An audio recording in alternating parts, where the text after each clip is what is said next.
Hello, Pisces. Welcome to Karma on Deck. I'm Karma. I'm about to do your reading for the week of February 25th through March 2nd. March 1st, actually. Hold on, here we go. So I do have this all set up. Here we go. Let's take a look and see what's going on for Pisces. And I'm a Pisces rising. So let's take a look and see. My knee just popped. That was not pleasant. Sharp and mean, this knee of mine. All right, here we go for Pisces.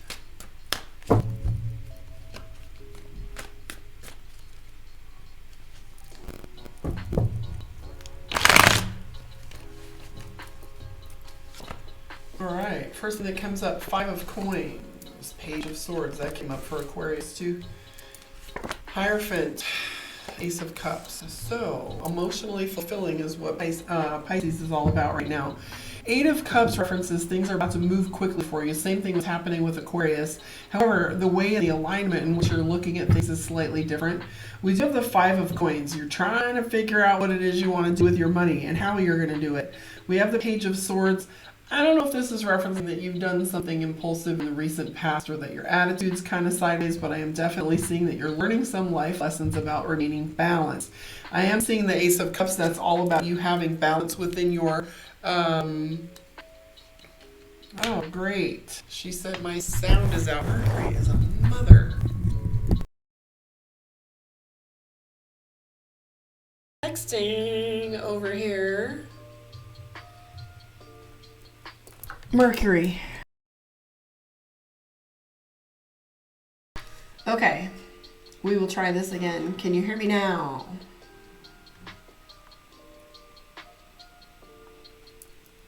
Let me double check my sound. All right. Can you hear me okay, Pisces?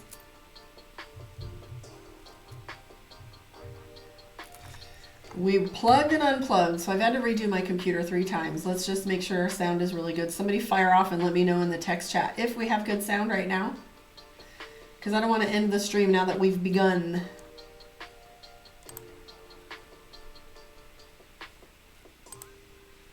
Are you hearing me okay?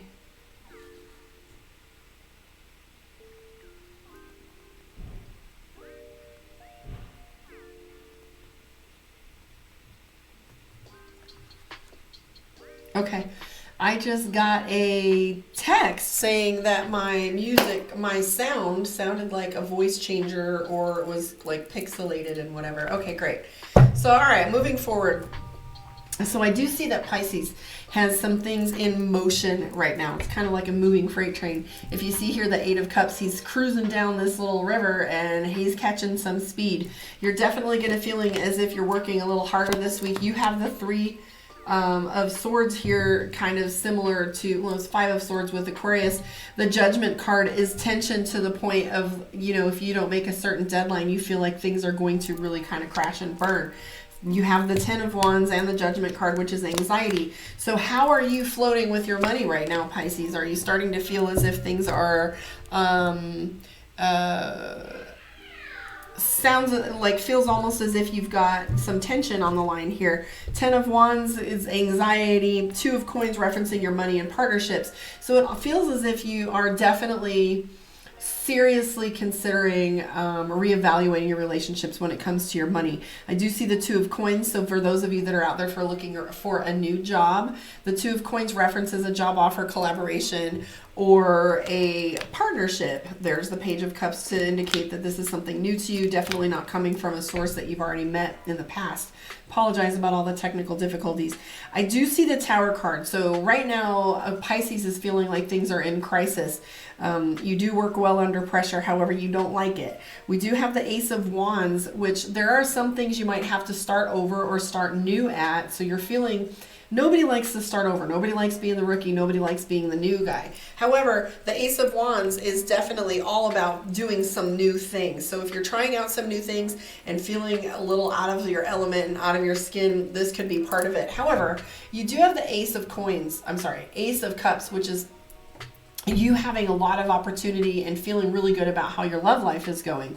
We need to get your money back into alignment. You do have the Seven of Cups, which is internal balance. I like having that because as within, so without. If you're feeling solid, perception is projection, then you're going to start seeing that your relationships are responding a little less shaky than they had been in the past.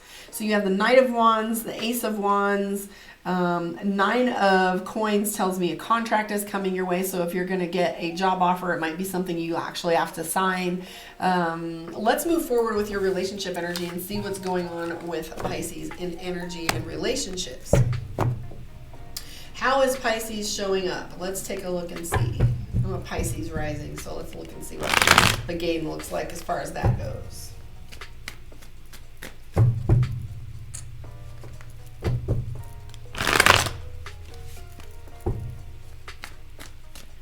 All right, Pisces moon. Oh, you gotta be kidding me. That same card showed up for Aquarius in the same spot. We're not doing that. Let's shuffle again. Make sure I'm careful. Slow down. Batman always tells me slow down, Karma. So does my partner. Moxie likes to tell me to chill out. Ace of Wands. You have the Ace of Cups in the prior reading. Wheel of Fortune. Ace of Wands is all about innovation, opportunity, working at things. Hierophant, there's always congruency between a prior reading and a next one because you guys that are on the cusp, Pisces and Aquarius, you guys both have the Hierophant card. So this is you having a tendency to be a little bit of a know-it-all moving forward. You're definitely concerned about who you're building with. Wheel of Fortune is saying things are going along as you expect them to. However, you have this impatience within you right now. You have the Empress card, you know, the Death card, Six of Swords, Three of Wands. And how that shows up to me is the Empress card is like you can't force something. I always describe this as you having this feeling of, you know, in due time, and you don't want to wait right now. You know, you're ready to quit. You're ready to make things easier for yourself because you feel like you're putting in entirely too much work into your relationships. You're tired of watching and waiting what another individual is going to do. So you're going to actually take some action. You're juggling two things. You have the Two of Swords and the Two of Coins. That means you're of two minds. But like I always say, indecision is a decision. What that tells you is that you aren't clear on what it is you want to do. And so as you sit in that indecision, one of them often has an expiration date. And then you're going to wonder, would it have been better had I chosen in time or had I chosen this path? You kind of feel like six of one, half dozen of the other. You're definitely weighing and measuring people. And are you isolating yourself? You do have the Four of Wands right here. Sorry, Four of Swords. I keep misspeaking. Mercury's a bitch.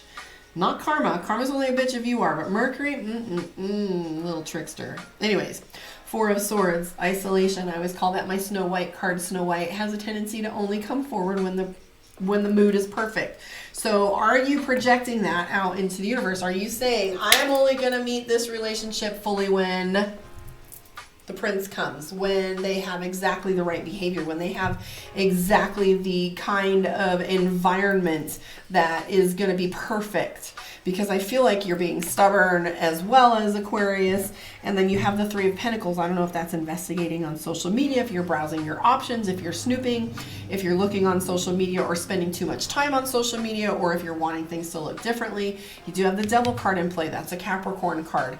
You know, that's usually about communication. That's usually about, you know, bad habits. It's about substances. It's about people not telling the truth and codependency. So perhaps Pisces is taking a strong look at whether or not you have codependency or whether it's equal measure that people are giving back. I feel like you're definitely coming from a place right now where you don't want to wait for things to play out, that you're ready to pull the plug, that if it's not a resounding yes, it's a definite no. You're not willing to give things any extra measure because you've done this before and you definitely don't want to waste your time, because right now you've waited long enough. And this is both of these cards in the beginning and the end of the sentence, so to speak. You have the Death card and you have the Six of Swords. You want things to be easier for you, so you're willing to put an end to certain relationships that are sucking your energy dry. This is also the Fate card. The Wheel of Fortune's in play to the point where you're saying, okay, enough's enough. I actually know what it is that I want, and this isn't lining up for me. So you're being very, self-righteous isn't the right word. It's self-assured. You're very clear on what it is that you want, and moving forward to get it. So, hi Lori, nice to catch you live. Hello. So yeah, Queen of Wands means that you're coming at these relationships from a sense of power, from a sense of self-knowing, and you really want to make sure that they work. So you're paying attention to what your contribution is looking like and what people are contributing back. You want to make sure that it's equal measure. All right, I am going to pull a card from Divination of the Ancients and see how that wraps things up for you and how it aligns. If you want a one-on-one from me, karmaondeck.com, I am going to pop on directly after this and finish the Aries reading. But first, let's pull a card for you and see what your message is. Incubation, dreams. So this card in the Divination of the Ancients talks about taking your subconscious mind over. It talks about dream incubation. It talks about putting your mind to work when you're actually asleep. The dreams card references like that being your time of peace. I know that when I, as an NLP practitioner, at the end of the day, I'll literally tell my brain to figure a problem out or take care of a problem for me, or to fortify myself for the next day for whatever my needs are. So if I'm like, I need a bunch of confidence tomorrow, so just gonna put a little litany, like a commercial, like, oh, O'Reilly, and you can't get out of your head. Well, I plant those seeds in my head. I wanna hear confidence from myself all day tomorrow. I wanna hear, peacefulness. I wanna see stress management be a pinnacle of my day, that I'm gonna run this smoothly. And I literally tell my brain how I wanna behave the next day and what I wanna expect. And incubation, the dreams card, is all about lucid dreaming and finding your path and directing your subconscious mind, etc. So as you're moving into your dreamscape, the dreams and incubation card is telling you how to do that. Let's see if this has anything interesting to add besides what I interpreted there for you. So it says the answers you seek come to you in your dreams. They're processed through images, stories, and visitations from deceased loved ones and from your guides. Find solutions to your questions and evolve spiritually by practicing dream incubation. Before going to sleep, plant a mental intention that you will dream about a specific topic. Now, I don't really ask for specific dreams. I travel and see where my brain leads me and trust it. However, I do plant seeds for my subconscious mind to work on and grow. Because that machine is working 24/7. I'm going to put it to my best advantage and put it to work. Focusing your attention in this way will put you in charge of your dreams. I would hazard a guess that it would put you in charge of your life. Your subconscious little computer brain is always going, so put it to work for you. As your sleeping consciousness becomes aware that you're dreaming, you are more able to manipulate imagery and experiences, change outcomes into reality, and travel through the dimensions of the esoteric planes, dreaming your dreams awake. Now, I am going to agree. The author says, change the outcomes in your reality and travel through the dimensions of the esoteric planes. It's absolutely amazing when you can tell your brain how to do that and unlock all of that. So the incantation for the week for you, dear Pisces: in and out, I gently drift. Through dreams of scenes, I slowly sift. Gods and queens appear to me, their messages now I clearly see. Are you getting enough rest? That's another thing that this card indicates. Are you getting really peaceful sleep? Do you have a TV in your room? Is your room feng shui? Are there distractions in there? Do you work from bed? Are you able to shut your phone down at the end of the night and get off social media? Because I did see a social media card for you. So Pisces, are you spending too much time on social media? Because that is actually programming your brain. For what? Just be aware of what it is you're programming in there. Be aware of the content that you're bringing in. Be aware of what the last images are before you go to bed. Control the brain. Control the brain game. Anyways, thank you for hanging out with me. I'm Karma of Karma on Deck. I am going to come right back on here directly after and post the Aries reading for the week. So if you want to hang out with me a little longer, I quite possibly will go live directly after and do some Q&As if you want. However, thank you for hanging out with me. Like, subscribe, and share. I will see you guys next time. And there you have it, Pisces. Be kind to one another during Mercury retrograde. Be kind.